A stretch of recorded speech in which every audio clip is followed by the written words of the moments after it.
Caddis Maximus here, this time with another promotional product. This is yet another pipe camera from Vevor. I didn't like how the previous one that they had sent me came in a suitcase. I thought that was kind of neat. The screen was pretty terrible. The way it was integrated in the lid, it just didn't make it very convenient. And on the suitcase one, the way the kind of slot was too small actually made it kind of difficult to feed the cable in and out. And right about the same time, they had also offered for me to review their open basket one, which on the Vevor's website, and this one's from, I guess, Vevor Corporate, and the other one's from their Amazon division. This one actually was on sale for like around $200, but I looked just as I was making this video, and it seems the price has gone way up. So it seems to vary on Vevor's website. And they kind of, if you register with them, you get a big discount, and that's kind of not always straightforward and easy to see in their listings. So appreciate them sending it to me, but I'm not a super fan. You know, just give somebody a sale price. If they're going to buy something off your website, then they're going to be entering their contact information anyway. So, you know, I guess you're already registering, so why even advertise it as a different price, since somebody's going to have to do that anyway. This one I like a little bit better as far as actual use, just because this is a screen. It kind of snaps onto this thing, this little stand, which loosens up and flips over. Uses a regular SD card, just has a simple kind of connection. One thing I did like about the screen is that it has a mechanical power button, which actually disconnects the rechargeable battery and can actually make the battery last longer. It's not always sitting in standby. Has a little pouch and like a little cubby to put the screen in, although it kind of wants to fall out. The screen itself, when unplugged, is actually a pretty sturdy little unit with this hard cover. So I actually just kind of like the simplicity of this one, even though you have to be just a little bit more careful, not losing the screen, getting it on its little thing. I guess the weakest part of this, we have a charger and a basic cable, is these are fiberglass. The reason they're called pipe cameras is these aren't flexible like a lot of smaller standard type inspection cameras. These have a hard fiberglass sheath, so they stay more rigid. So this is a 100-foot or 30-meter, quite a bit of distance, but you want the more rigid line in order to push it farther and farther down into a pipe or some other crevice. It's just the one issue is that they don't like going around bends at all, and you can't really like bend them into you because it'll cause the fiberglass to snap. That's the biggest disadvantage of these, is you have a big run and maybe you trip over the thing or yank at too steep of an angle, pulling it back out. And if you torque the fiberglass too tight, it will snap. This line is pretty rigid. But what I liked about this, we have a couple just they look like bolts, but they're plastic. And you just loosen these up. This prevents the carriage from actually racking back and forth when you're carrying it around, and you just hand unscrew those, and then this carriage, I don't know if it's actually on ball bearings. It's kind of hard to see.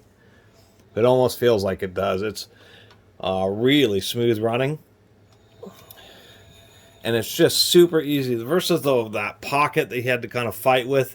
This thing is just magical. It practically, with the tension of the fiberglass rod, practically unwinds itself, and winding it back up is just a lot easier because you can just push the rod back in. They actually have a little loop there that helps manage it, so it's easy, just a super easy pay it out. And then actually what I found is, versus trying to pull this, which actually promotes you to over bend, because if you pull too hard you'll get this big tight bend, or little and tight bend. Anyway, rather than pulling on this, I find it's actually a lot easier because of the rigidity. You just get a nice angle and just push it back on there. It spins so freely, it's actually much easier to push in and out just using the rod rather than trying to fiddle with the carriage. So I like that. It's just it's easier to use, a little simpler to deal with. we'll get some paid out here. It comes with like a little cover. It doesn't come with a this is like a little sphere to mount onto the camera just to make it easier to get into some places. It is very flexible right at the very tip. Get a little bit of zoom in here. One thing you will notice versus the other one, this seems to be like 30 frames a second, so even though it doesn't have the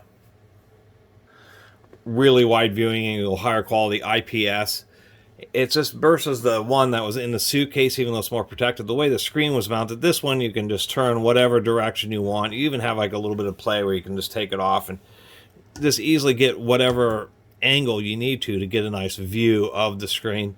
Seems to still only be a 720p, not a true high definition. And if we look here, we do have 6 little LED lights. So they actually are bright enough. We can even see if we can't get some camera feedback a little bit. There we are. You get this really strange effect from all the reflections and it feeding back with the lights.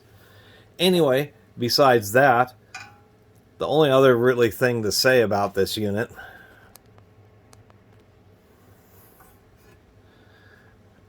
is right here. You can just see, maybe if I got a different angle, there's the wire that comes, it's the link from the hard line to the little plug that goes to the camera. It's like the most exposed part. I mean, otherwise, you know, versus their suitcase one, this one just seems, even though it's easier to damage than the suitcase, it's a lot easier to use. Just a simpler, more basic screen, and it does come with a memory card, and it's a lot easier to pull in and off the reel, and it just seems a whole heck of a lot easier just to deploy it and use it. And versus the special barrel, this just uses a micro USB charger, so any old phone charger can charge it. And once again, at least it has quite a bit of battery life too. I forgot to mention that, but it has like an 8,000 milliamp hour battery. This thing, you know, and this one came like properly charged. It should last a long time, you know, 10 hours or something with such a high capacity battery on such a small screen. Maybe like 6 hours if you're always run the LEDs at full blast. Other than that, not a lot else to say about this unit. Kind of like the fact that you can just use the normal power button or just a hard power switch. And once again, you know, it's just really easy to take this, disconnect it. I think they should have a little bit better mounting system. I think it's supposed to snap in place, but it doesn't work super well in this particular unit.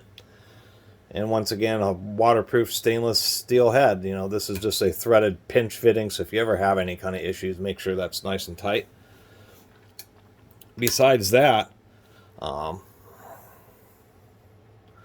that back out. I really do like just how easy it is just to get a nice angle on this and just push this thing right in there. Super easy. Like that they do at least include a cap. Supposedly, I think it's either Gorilla Glass. Some of these advertise even having sapphire camera lenses. They're basically scratch proof. But this just snaps into place nice and easily. And do these little thumb screws. The one thing I think I was just mentioning earlier, but maybe I forgot, was the most delicate part of this actually seems to be this little connection. This is the connection from the hard line is like bolted to the wire, and this is like a really nice connector here. And this is what's puzzling, is you have like this industrial grade connector, and then there's the little wire. This is the little wire that passes through here. The reason that they use a 4-prong headphone jack is because there's a little, like a motor wiper in here, so as it spins around, it maintains contact. But this wire seems a little exposed, and they could have done a little bit better job making it just a little bit more protected, especially for the price that they want for this thing. Other than that, not a whole lot else to say. These kind of inspection cameras are just handy when you need to do real long runs, and where the shorter, flexible ones are great and what people use most of the time. If you really need to reach pretty far, there's no way around the fiberglass stem versions, because those just are rigid and are meant for going, quote unquote, the distance. Anyway, thanks for watching. See you next time.